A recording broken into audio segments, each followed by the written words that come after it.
अवधूत चिंतन श्री गुरुदेव दत्त. श्री स्वामी समर्थ. तुम्हा सगळ्यांचं माझ्या चॅनलमध्ये खूप खूप मनापासून स्वागत आहे. श्रावणातला शेवटचा दिवस म्हणून आपण पिठोरी अमावस्या म्हणून ओळखलं जातो. महाराष्ट्रात त्याला पिठोरी अमावस्या म्हटलं जातं. आपण बैलपोळा म्हणून सुद्धा साजरी करत असतो. आणि आता श्रावण महिन्यातला शेवटचा श्रावणी सोमवार आणि अमावस्या एकाच दिवशी आली आहे. म्हणून सोमवारी येणाऱ्या अमावस्येला सोमवती अमावस्या असं म्हटलं जातं. आजच्या व्हिडिओमध्ये आपण सोमवती अमावस्येला पितरांसाठी काय करायचं असतं त्याच्याबद्दल माहिती घेणार आहोत. व्हिडिओ सगळा बघा म्हणजे तुम्हाला तुमच्या सगळ्या प्रश्नांची उत्तर मिळतील. तर चला व्हिडिओला सुरुवात करूया. जसं की व्हिडिओच्या सुरुवातीला सांगितलं की हा दिवस आपल्या महाराष्ट्रात बैलपोळा म्हणून साजरी करत असतो. शेतात वर्षभर राबणाऱ्या त्या बैलासाठी तो दिवस म्हणून आपण समर्पित करतो. या दिवशी प्रत्येक शेतकऱ्यांच्या घरात पुरणाचा स्वयंपाक केला जातो. बैलाला आंघोळ घातली जाते, बैलाची पूजा केली जाते आणि गावोगावात अजूनही ती प्रथा आहे की गावातला बैल किंवा गावातले जितके कुठले बैल असेल ते प्रत्येक घरात जातात, बैलाची पूजा केली जाते, बैलाला नैवेद्य दिला जातो. तुमच्याकडे पण ही पद्धत आहे का सांगा. शहरात असं बघायला मिळत नाही, पण हो गावात अजूनही ती प्रथा आहे की प्रत्येक शेतकरी आपल्या बैलाची पूजा करत असतो आणि त्या दिवशी त्या बैलाला आराम असतो. आता ही झाली बैल पोळ्याची माहिती. आपल्याकडे बैल नाही आहे, पण हो आपण बैलांची प्रतिमा किंवा बैलांच्या ज्या मूर्त्या बाजारात मिळतात मातीच्या त्या सुद्धा आणून आपण त्यांची पूजा करत असतो. शेवटी भाव महत्वाचा आहे. आता सोमवती अमावस्या, सोमवारी येणाऱ्या अमावस्येला सोमवती अमावस्या असं म्हटलं जातं. खरं तर अमावस्या आणि पितृदोष किंवा पितरांची सेवा हे एक जुळून आलेलं गणित आहे. जसं तुम्हाला माहिती आहे की पितृपक्षामध्ये फक्त असं होतं ना की अमावस्या आली की आपल्याला पितर आठवतात किंवा पितृपक्ष असलं की आपल्याला पितर आठवतं, पण असं नाही आहे. अमावस्याच्या दिवशी नाही महिनाभर काही झालं ना तर अमावस्याच्या दिवशी तरी करावं. आणि तुम्हाला माहिती आहे भगवान शंकर हे पितरांची सुद्धा देव आहे. म्हणून ह्या दिवशी जर काही दान धर्म केलं, काही चांगले कर्म केले तर नक्कीच आपल्याला पितृदोषातून मुक्ती मिळते. आता सगळ्यात महत्वाचं, जिवंतपणे लोकांची सेवा करा म्हणजे मेल्यावर त्यांचं काही करावं लागत नाही असं म्हणणाऱ्यांना मला सांगायचं आहे. पितृदोष हा 3 पिढ्यांपर्यंत लागत असतो. 3 पिढ्यांपर्यंत जर तुमच्या घरातले चांगले असतील तर नक्कीच तुम्ही त्यांची सेवा करा. आणि महिलांना तर असं होतं की आपल्याला माहेरचा पण दोष लागतो आणि सासरचा सुद्धा दोष लागतो. तर आता सोमवती अमावस्याला तुम्हाला काय करायचं आहे. सगळ्यात आधी सकाळी उठून सूर्याला अर्घ्य द्यायचं आहे. अमावस्येचा कालावधी तुम्हाला माहिती आहे की सोमवारी पहाटे 5:22 अमावस्या सुरू होणार आहे आणि मंगळवारी सकाळी 7:26 संपणार आहे. म्हणजे संपूर्ण मी जे काही सेवा सांगणार आहे, जे काही उपाय सांगणार आहे ते तुम्हाला सोमवारीच करायचे आहे. सकाळी उठून सूर्याला अर्घ्य द्यायचं आहे. सूर्याला अर्घ्य देणं म्हणजे एक प्रकारचं आपण आपल्या पितरांनाच अर्घ्य देत असतो. सूर्याला अर्घ्य कसं द्यायचं. सकाळी सूर्योदय होतो तेव्हा एक तांब्यामध्ये पाणी घ्या, त्या पाण्यामध्ये काळे तीळ टाका आणि सूर्याला अर्पण करा. सूर्याला अर्पण करताना ओम गृहिणी सूर्याय नमः, ओम गृहिणी सूर्याय नमः ह्या मंत्राचा जप करावा. आधीच सांगते, खाली जे पाणी आपण सूर्याला अर्घ्य देताना जर तुम्ही गच्चीवर देणार असेल तर ते पाणी वाळून जातं, पण जर तुम्ही गॅलरीत देणार असेल किंवा तुम्ही घराच्या बाहेर देणार असेल आणि ते पाणी जर ओलांडल्या गेलं तर दोष लागतो. म्हणून काय करायचं तुम्हाला सांगते, खाली एखादी बादली ठेवा, एखादं पातेलं वगैरे ठेवा. ते सूर्याला अर्घ्य दिलेलं पाणी आपल्याला उचलायचं आहे आणि तुळस सोडून कुठल्याही झाडाला तुम्हाला घालायचं आहे. शेवटी भाव महत्वाचा आहे. हे प्रत्येकाने हे कार्य करायचं आहे. अवघी स्त्री पुरुष कोणी पण असो, ह्या ज्या काही सेवा सांगणार आहे ते सगळं आपल्याला करायचं आहे, म्हणजे सगळ्यांना करायचं आहे. दुसरं की आपल्याला माहिती आहे की म्हणजे की अमावस्याच्या दिवशी दान धर्माला खूप महत्व आहे.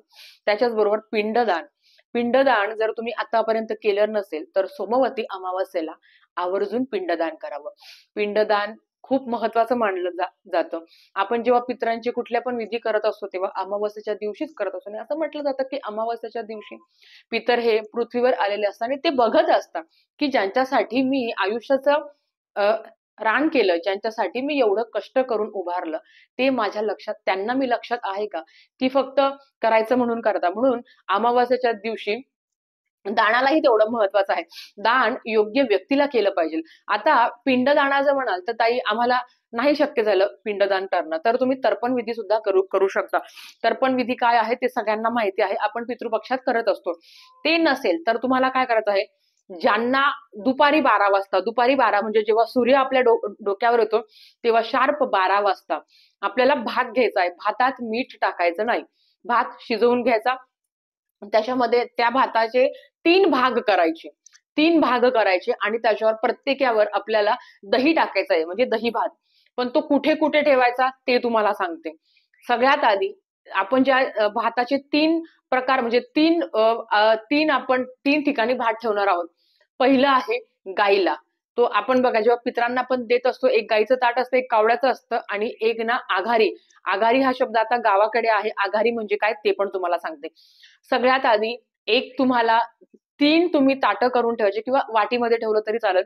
एक दही भात गाईला द्यायचा. ताई आमच्या जवळपास गाई नाहीये, तरी तुमच्या जवळपास गोशाळा असेल तिथे जाऊन गाईला द्या. एक कावळ्याला द्या. आता कावळा खाईल नाही, पण कुठला तरी पक्षी येऊन नक्कीच खाईल.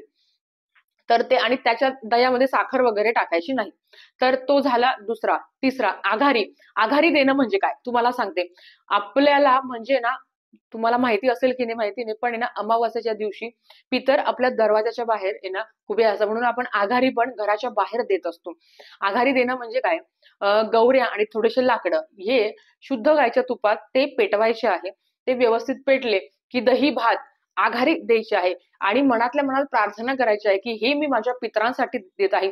जसं पितृपक्षात आपण करत असतो त्याच पद्धतीने करायचं आहे. सर्व पितरी अमावास्याला हा उपाय किंवा ही सेवा आवर्जून करा. अजून एक सांगायचं आहे, जसं आपण देवांना पांढरे तीळ टाकत असतो त्याच पद्धतीने पितरांना काळे तीळ द्यायचे असतात. काळे तीळ. आता मग तुम्ही गाईला जरी देणार असेल, कावळ्याला देणार असेल, 1-2 दाणे तुम्हाला काळे तिळाचे टाकायचे आहे आणि तुम्ही आघारी पण देत असाल तर त्या आघारीमध्ये सुद्धा 1-2 दाणे काळ्या तिळाचे तुम्हाला टाकायचे आहे. आता काही ठिकाणी आघारीत देण्यासाठी फक्त गौऱ्यांचा वापर केला जातो, हरकत नाही. पण काही ठिकाणी लाकडं पण टाकतात. तुमच्याकडे जी पद्धत असेल ते तुम्ही करू शकता. हे झालं दुसरं.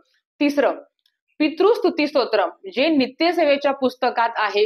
नित्यसेवेचं पुस्तक तुमच्या घरात असणं अनिवार्य आहे. जवळच्या केंद्रात जा, तिथे तुम्हाला मिळेल. ताई आमच्या जवळ केंद्र नाही आहे, तर मी तुम्हाला केंद्रातल्या मावशींचा नंबर 8208729212 हा देते. मी तुम्हाला जवळच्या केंद्रात का सांगते, कारण तुमचा कुरिअर चार्जेस वाचेल म्हणून. जवळच्या केंद्रात जा. पितृस्तुती स्तोत्रम एक आपल्याला नित्यसेवेच्या पुस्तकात ही सेवा आहे, ही दररोज केली पाहिजे. मी नेहमी सांगत असते, तुम्ही कितीही देवाचं करा, तुम्ही कितीही महाराजांचं करा, पण जोपर्यंत पितरांची सेवा होत नाही, कारण महाराज आणि तुम्ही किंवा कुठले पण देव आणि तुम्ही यांच्यामध्ये पितृ ठामपणे उभे आहे. त्यांना तृप्त करा. त्यांना तुमच्याकडनं काही प्रॉपर्टीची अपेक्षा नाही, पण त्यांचे ऋण फेडण्यासाठी त्यांची सेवा करणंही महत्वाचं मानलं जातं. आता पितृस्तुती स्तोत्रम कधी वाचायचं, सूर्याला अर्घ्य दिल्यावर लगेच दक्षिण दिशेला बसून घराच्या कुठल्या पण ठिकाणी म्हणजे हॉल, किचन, बेडरूम कुठे पण बसून दक्षिण दिशेला एकदाच पितृस्तुती स्तोत्रम तुम्हाला पठण करायचं आहे. हे झालं. त्याच्याच बरोबर हा दिवस दानासाठी खूप महत्वाचा मानला जातो. दान करताना योग्य व्यक्तीला दान करावं. आपण आपल्या यथाशक्ती दान करावं आणि मी जे काही दान करत आहे ते माझ्या पितरांसाठी दान करत आहे.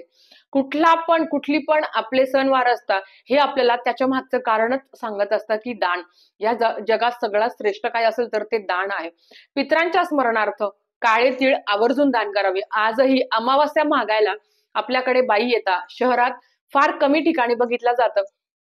गावाकडे अजूनही एक ताई येते, एक बाई येते जी आपल्याकडनं ना अमावास्या घेऊन जाते. तुमच्याकडे आहे का मला सांगा. आता तुमच्याकडे असेल तर नक्कीच तुम्ही त्यांना द्या. नसेल तर काय करायचं आहे, पितरांच्या स्मरणार्थ मी जे काही करत आहे ते माझ्या पितरांना समर्पित म्हणून करत आहे. मग तुम्ही काय काय करू शकता. तुम्हाला माहिती आहे भाद्रपद महिना लागणार आहे, खूप प्रचंड उन्हाळा लागणार आहे. तुमची इच्छा असेल तर तुम्ही एखाद्याला चप्पल दान करा. प्लास्टिकची चप्पल दान करू नका. चामड्याची व्यवस्थित यथाशक्ती तुम्ही चांगली चप्पल दान करू शकता. दुसरं एखाद्याला वस्त्र दान करू शकता की ज्याने त्याचं अंग झाकलं जाईल. मग ती चादर असं किंवा काळं काळं बेडशीट असो किंवा काळी चादर म्हणतो बघा त्याला, तुमच्याकडे मिळत असेल काळी चादर, तर ते काळी चादर तुम्ही त्याला दान करू शकता. काळे तीळ सुद्धा दान करू शकता. आता काळे तीळ कोणी घेणार नाही, मग काय करायचं? तुम्ही महादेवाच्या मंदिरात जाऊन ते काळे तीळ यथाशक्ती वाटीवर असेल, पावशर असेल, सव्वा पावशर असेल, तुमची इच्छा असेल तेवढं तुम्ही तिथे मंदिरात जाऊन भगवान शंकरांच्याच किंवा कुठल्या पण मंदिरात जाऊन तुम्ही दान करू शकता. आता तुम्ही म्हणाल मग भगवान शंकरांच्याच मंदिरात केलं तर चालेल का? अर्थात तिथे पण दान करू शकता, नाहीतर कुठल्याही मंदिरात तुम्ही जाऊन दान करू शकता. त्याच्याच बरोबर छत्री दान करू शकता, अन्न दान करू शकता. एखाद्याला खरंच गरीब व्यक्ती आहे, त्याला तुम्ही तुमच्या घरात भाजी पोळी वरण भात काय असेल एक टायमाचं त्याचं पोट भरेल असं तुम्ही दान करू शकता. आपल्या केंद्रात नेहमी सांगितलं जातं की 12 वाजता ब्राह्मणाला आपल्याला हिरण्य दान करायचं असतं. तुमच्या जवळपास जर कोणी ब्राह्मण असेल आणि जर ते दान घेण्यासाठी जर तयार असेल तर नक्कीच त्यांना हिरण्य दान करा. हिरण्य दान करणं म्हणजे काय? तर बघा, ब्राह्मणांना आता हिरण्यदान कधी करायचं? दुपारी 12 ते 12:30 वाजता जर तुमच्या जवळपास एखादे गुरुजी असेल त्यांना दान करायचं आहे. जर त्यांनी दान घेतलं तर अतिशय उत्तम. काय करायचं? एक जानवजोड कुठल्या पण दुकानात तुम्हाला मिळून जाईल. जानवजोड, सव्वा पावशर पेढे आणि 11 रुपये दक्षिणा. आजही आपल्या बऱ्याच केंद्रात, आता मी ज्या केंद्रात जाते, आमच्या केंद्रात आजही 12 ते 12:30 मध्ये गुरुजी येतात आणि त्यांना हिरण्यदान केलं जातं. हे जर तुम्हाला शक्य नाही होत तर अर्थात तुम्ही अन्नदान करू शकता.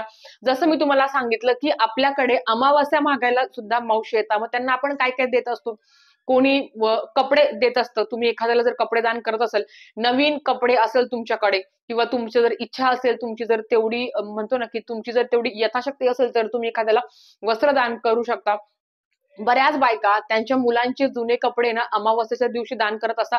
मला एक सांगायचं आहे, दान करताना पण ते स्वच्छ कपडे धुवून व्यवस्थित त्याची घडी करून ते फाटलेले तुटलेले नसावे, ती व्यवस्थित शिवून तुम्ही दान करा. असं काही पण दान करण्यात अर्थ नाही, त्याने दोष तुम्हाला लागतील.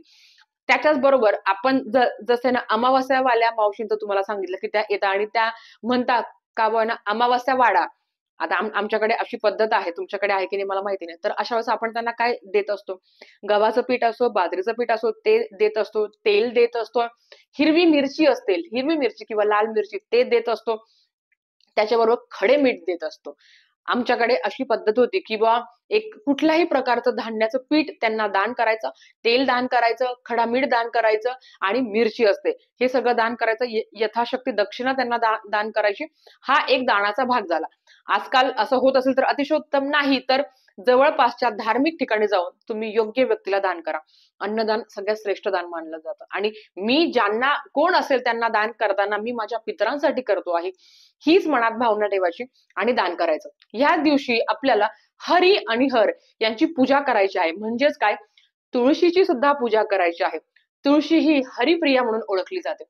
तुम्हाला माहिती आहे की ना आपण म्हणजे अमावास्याच्या दिवशी सुद्धा आपण भगवान विष्णूंची सेवा करत असतो. म्हणजे हरी आणि हर या दोघांची सेवा होते. भगवान शंकरांची सुद्धा सेवा होते आणि भगवान विष्णूंची पण सेवा होते. म्हणून तुळशीला जल अर्पण करणं, तिला हळद कुंकू अक्षदा अर्पण करणं, धूप दीप ओवाळणं आणि ओम नमो भगवते वासुदेवाय नमः 11 वेळा जप करावा. म्हणजेच काय? हरी आणि हर या दोघांची एकत्रित सेवा होते आणि नक्कीच पितरांपासून आपल्याला मुक्ती मिळेल, त्यांच्या त्रासापासून आपल्याला सुटका मिळेल आणि त्यांना सुद्धा सद्गती प्राप्ती होईल. नेहमी प्रार्थना करायची असेल की जिथे माझे कोणी पितर असेल त्यांना सद्गती मिळू दे, हीच तुम्हाला प्रार्थना करायची.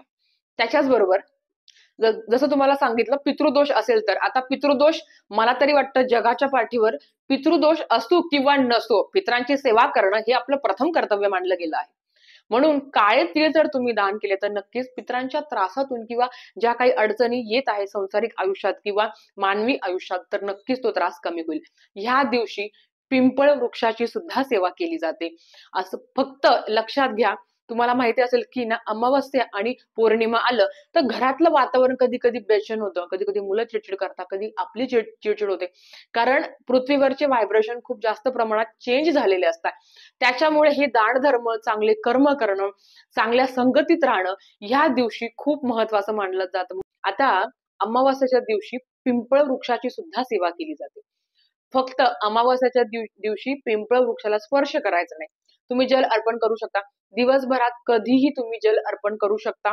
सकाळ दुपार संध्याकाळ रात्र करू नका. 7 प्रदक्षिणा मारायचा, पाणी घ्यायचं, त्या पाण्यामध्ये सुद्धा काळे तीळ टाकायचे, प्रदक्षिणा मारायची आणि ओम नमो भगवते वासुदेवाय नमः, ओम नमो भगवते वासुदेवाय नमः ह्या मंत्राचा मंत्र जाप तुम्हाला करायचा. मंत्र जाप केल्यावर तिथेच बसून तुम्हाला फक्त पितरांसाठी सद्गती मिळू दे, पितरांना मुक्ती मिळू दे, पितरांना जे कुठे असेल तिथे त्यांना मनशांती मिळू दे, त्यांना समाधान लागू दे, त्यांच्यासाठी ही सेवा आहे.